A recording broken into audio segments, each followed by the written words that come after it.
Mga kabasyong, another day, another job ulit. So, welcome sa aking channel, sa aking page.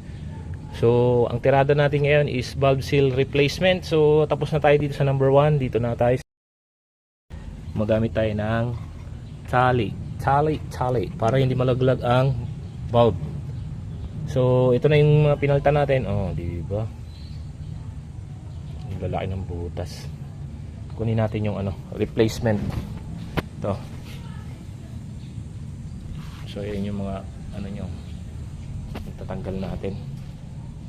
Tapos ito yung ating ipapalit. Ayan, kita nyo naman.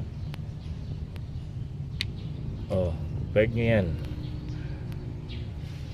So ito, ngayon lang ulit tayo nagpalit ng valve seal. So after doon kay Apple, yung green, hindi lang natuloy yung napalitan kasi nalalaglag yung valve guide nya. So ito, nakapagpalit na tayo dito. So naka 3. Firing order pala ito 1-3-4-2. Pag inikot mo yon, parehas umibabaw. So ayan, nandito na tayo ngayon. I-update ko kayo pagtanggalin ito. So gamit kayo ng ganito.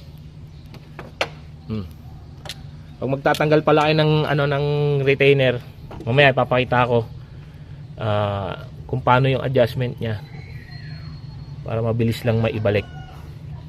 So may technique din siya. So nakatanggal yan. Ayan, nakatanggal.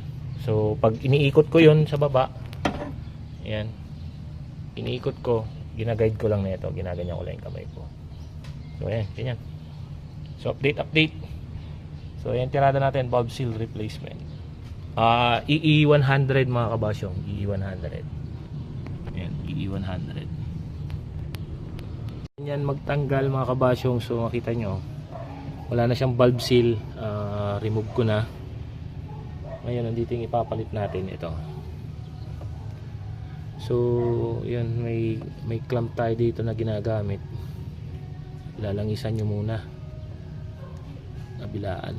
Tapos pag maglalagay kayo, gaanan nyo lang yung kamay nyo. Tapos straight na straight. Yan.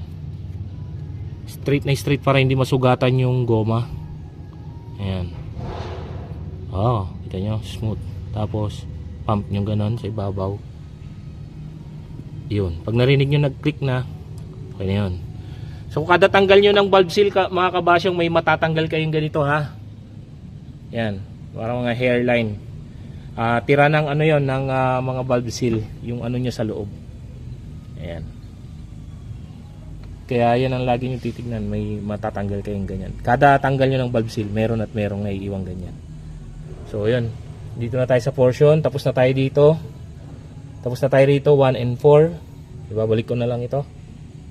Ayan.